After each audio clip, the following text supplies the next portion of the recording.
Now I turn to introduce the second speaker for the opposition, our second guest speaker in tonight's debate, to continue the case for the opposition, Jeff Dudgeon, MBE. Good evening, everybody. Having followed a very sensible and coherent contribution from Grant Warren, my opener, and two other fairly sensible economically based contributions, I'm going to say something different. I may tonight be candid and hard-hitting, but I hope respectful, because respect is hugely important in politics. It can stop wars starting. So I'm going to go back at times to basics and to the history of Northern Ireland in its first 100 years. I'm longer in the tooth than all the other speakers. Indeed, I'm 3/4 of the age of Northern Ireland, a phrase I plagiarized from the title of Maura McEntee's book, The Same Age as the State, a very readable and illuminating account of Ireland in its first 100 years from an insider much of the time. It must be said there have been 5 armed campaigns to effect a united Ireland since 1921. In my lifetime, 3, the last pair covering 2/3 of my life. So this is a lot of people living on a frontier. It makes them different and it makes them historically grounded.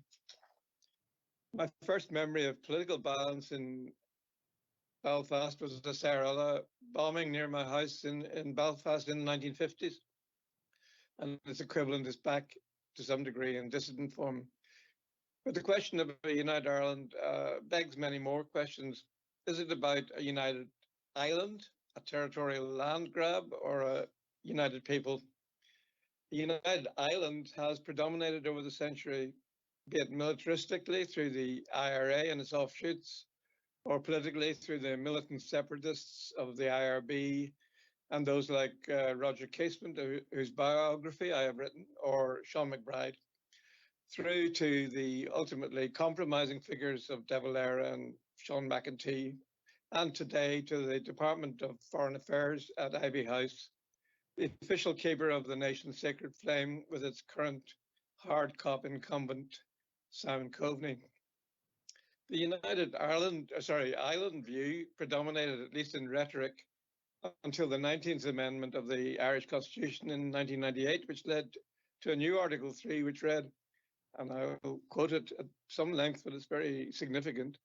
It is the firm will of the Irish nation in harmony and friendship to unite all the people who share the territory of the island of Ireland in all the diversity of their identities and traditions, recognizing that a united Ireland shall be brought about only by peaceful means, with the consent of a majority of the people democratically expressed in both jurisdictions in the island.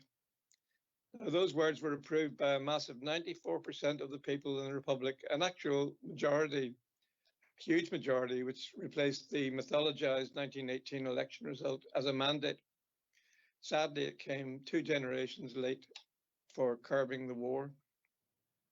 And united Ireland, however, through uniting its people, those on the island, is exemplified, I believe, by the current Taoiseach, Micheál Martin, who follows the new constitutional imperative in Article 3.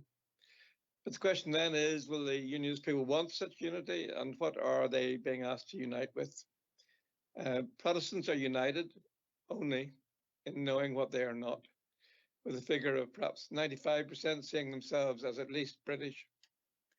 But now, as in the brief flowering of liberal modernism in the 1960s, with Van Morrison playing at the Maritime Hotel in Belfast and Terence O'Neill as Stormont PM, numbers of Protestants are no longer saying they are unionists and seem open to realignment, giving immeasurable hope to hard and soft nationalists.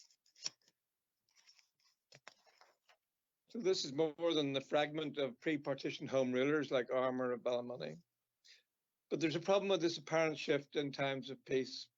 Unionism is simply the status quo, something which rarely appeals to politically interested or aware youth who woke up today and the modernists in the 1960s, of which I might have been called one. If every unionist marched for trans rights this Saturday afternoon in Belfast, they'd still be slagged off for bigotry next week. So they can't win. So many say it is not worth trying.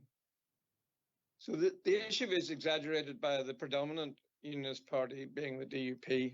And I shouldn't probably say some of this because Ian Paisley is following me and he's supporting what I'm wishing for anyway. But the DUP is at core a democratic centralist religious sect. Free Presbyterians hardly represent 5% of Protestants, but like a Leninist party built in this case around moral values of the past, it cannot easily be dislodged. It might take the equivalent of the Berlin Wall being breached for that to happen, as the Duppers also played populist sentiments, especially in the equivalent of US type flyover areas. Those areas exist too in the Republic, with its obvious underclass exemplified in the love-hate RTE drama series, people who have no political representation. Anyone who steps off the liberal line gets automatically eradicated, yet just like Verona Murphy in Wexford, but she ends up winning a council Dáil seat. However, on these moral values, the reality has changed and the people haven't expressed significant concern nor rebelled. Gay marriage, which was as much a dividing line between modern and old values as about the LGBT community, was legislated for at Westminster, as is always the case for anything difficult. For example, after my Strasbourg case on homosexual decriminalisation in 1982, Stormont does not and will not have the capacity to legislate anything tricky. At Belfast City Hall, my party, the Ulster Unionist Party, was split 50-50 on equal marriage, much like Alliance a few years earlier. I admit I lost my council seat to the DUP in South Belfast in 2019, but nobody said it was because I was gay. I just didn't get the transfers. And the two lesbians on the council were also booted out, and that went unremarked. But amazingly, last year, abortion was legalised here effectively on demand up to a certain time point, only some 2 years after the South.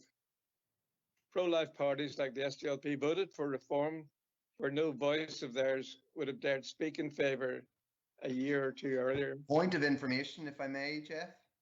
Yes, go ahead. Just to be very clear, the SDLP has a conscience position on the question of abortion, and it now has MLAs and executive and assembly representatives who are very strongly pro-choice, and I'm one of them. Thank you for taking the point of information. No problem, but I still believe it describes itself as a pro-life party. Even DUP members brought up on the demand to save Ulster from sodomy, conceded publicly gay marriage was a done deal, one they were not going to squeal about. So there needs to be research seriously done on how Ireland North and South has moved so rapidly and seamlessly into these modern laws. But it seems the politicians were decades behind the people.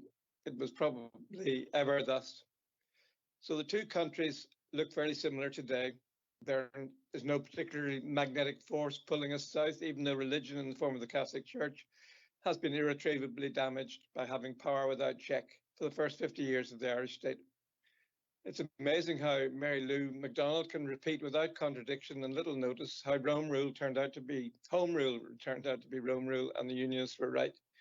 The alternate binding factor, the GAA, with its county loyalties, hold little sway amongst Northern Protestants, who are also no longer church-going. Point of information, if I may, Jeff? Go ahead, Neale.